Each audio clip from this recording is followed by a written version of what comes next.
So if you was to ask someone who had never trained or wasn't into the gym culture or fitness culture or anything like that, if you ask them to describe the deadlift and what it means to them, they'll probably say 30 stone men, steroids, big tomato heads, bust blood vessels popping out their head, nosebleeds, bending bars, spine shattering, vertebrae popping out the back, that kind of stuff.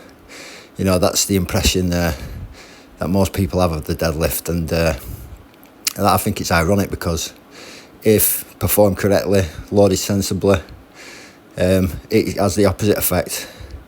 It's more likely to protect your back than to damage it. That's just the popular opinion of it. It's the same with the whole thing. It's like people treat the deadlift as a special kind of lift. It's this lift that must be approached with caution, and you can only do it once a week, twice a week. It all depends on the context. Obviously, deadlift's the only lift which you can load up super maximally and kind of get away with it. If you put in 150% of your max on the bench or the squat, it's going to crush you. It's going to flatten you. It's just not going to happen. With a deadlift, you can put way too much weight that you can manage on there, and you can get away with it because it's not going to crush you. But that's how people get injured, I think, with the deadlift. And the thing is, the top coaches, the top deadlifters, the ones with all the knowledge and the expertise, obviously they all probably deadlift once a week or coach the deadlift to be done once a week. And obviously because they get great results, why would they want to do anything else? Why would they even look at deadlifting more than once a week or twice a week? But that doesn't mean that it's the only way you can do it. That doesn't mean that other ways aren't going to work. You can use the analogy of bodybuilding. Mike Mentzer and Arnold Schwarzenegger, two completely different training philosophies. Mike Mentzer, very minimalist, one set to failure, very, very low volume. Arnold Schwarzenegger, extremely high volume and high intensity, 6 days a week training sessions lasting 2 to 3 hours. But they both achieved the same results. You could both say they both maxed out the genetic muscle building potential. And I would hazard a guess that if Arnold Schwarzenegger trained like Mike Mentzer for a year, and vice versa, Mike Mentzer trained like Schwarzenegger, they'd probably get the same results. Because I think that if you have the genetic and physical capabilities aligned with a strong mental desire to achieve your desired goal, I think you're going to get there no matter which way you take. So you don't have to deadlift once or twice a week to get good results. But that is the norm. That's just how people see it. But again, it all depends on loading.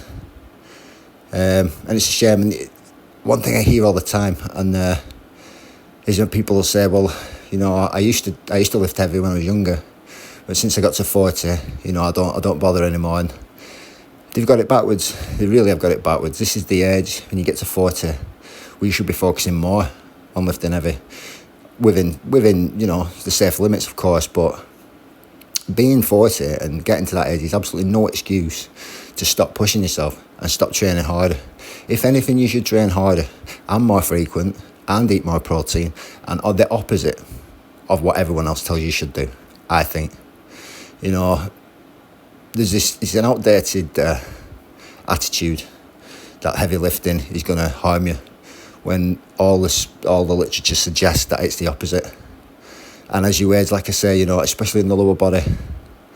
So, don't feel like you have to do what the experts tell you.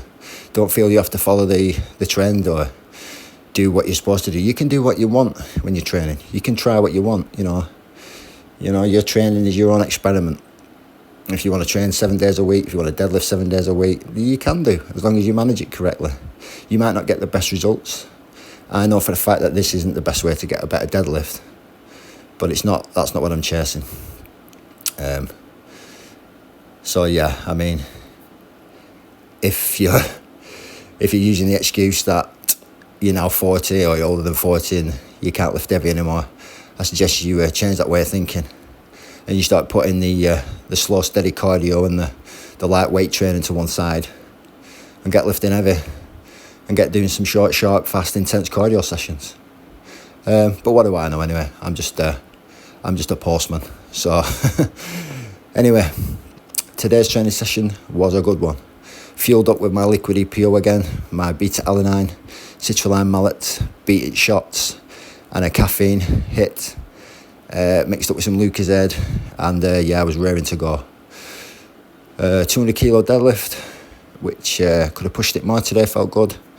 I've moved up on the rounds in the bag. I did 6 threes today with only 30 seconds rest, and I definitely had more in the tank. But I wanted to do a little finisher, a little Tabata, which you saw there, which is just 4 minutes of work, 20 seconds on, 10 seconds off, with kettlebell swings and burpees. The best cardio combination you can do, I think.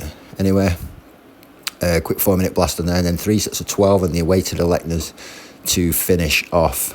Great feeling to be back on the conditioning in today. And I think I'm going to be doing another conditioning session tomorrow. Going to be doing another big burpee session soon, I think, as well.